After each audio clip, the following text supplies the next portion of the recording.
So നമുക്ക് വന്നൊരു question ആണ്, ഒരു കമ്പനിയുടെ അക്കൗണ്ട്സ് പ്രോപ്പർ ആണെന്ന് എങ്ങനെയാണ് മനസ്സിലാക്കുക? അക്കൗണ്ട്സിൽ ശരിക്കും പറഞ്ഞാൽ 2 കാറ്റഗറി ഉണ്ട്. ചിലപ്പോൾ മിക്ക ആൾക്കാരും മിസ്സായി പോകും. ഒന്ന്, അക്കൗണ്ടിങ്ങിന് ഒരു റെക്കോർഡിംഗ് എന്ന് പറയുന്നതാണ് അക്കൗണ്ടിങ് വർക്ക്.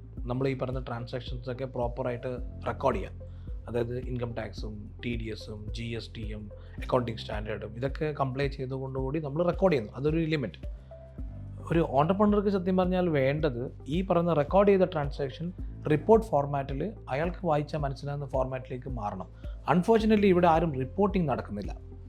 റിപ്പോർട്ടിംഗ് എന്ന് പറയുന്നത് ഒരു മേ ബി മന്ത്ലി അല്ലെങ്കിൽ ക്വാർട്ടർലി MIS അല്ലെങ്കിൽ ബാലൻസ് ഷീറ്റോ ട്രയൽ ബാലൻസോ പ്രോഫിറ്റ് ലോസ് അക്കൗണ്ടോ ക്യാഷ് ഫ്ലോ ഇങ്ങനത്തെ പരിപാടിയൊന്നും ഇവിടെ ഇല്ല.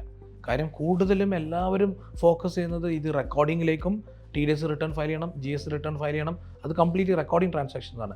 ഇവിടെ റിപ്പോർട്ടിംഗ് എന്ന് പറയുന്ന സാധനം, നമ്മളുടെ ഒരു അക്കൗണ്ടിങ് എന്ന് പറയുന്ന ഡിപ്പാർട്ട്മെൻറ്റിൻ്റെ എഫിഷ്യൻസി നിങ്ങൾ അസസ് ചെയ്യണമെങ്കിൽ നിങ്ങൾ ആദ്യം മനസ്സിലാക്കുക, നിങ്ങൾക്ക് ഏതെങ്കിലും ഫോർമാറ്റിൽ നിങ്ങൾക്ക് റിപ്പോർട്ടിംഗ് കിട്ടുന്നുണ്ടോ, ഈ അക്കൗണ്ടിൽ നിന്ന് നിങ്ങൾക്ക് എന്തെങ്കിലും റിപ്പോർട്ട്സ് കിട്ടുന്നുണ്ടോ എന്നുള്ളത് ആദ്യം. അത് കിട്ടുന്നില്ലെങ്കിൽ നിങ്ങൾ മനസ്സിലാക്കിക്കോ അത്രയും അത് എഫിഷ്യൻ്റ് അല്ല എന്നുള്ളത് തന്നെയാണ് പ്രാക്ടിക്കലി.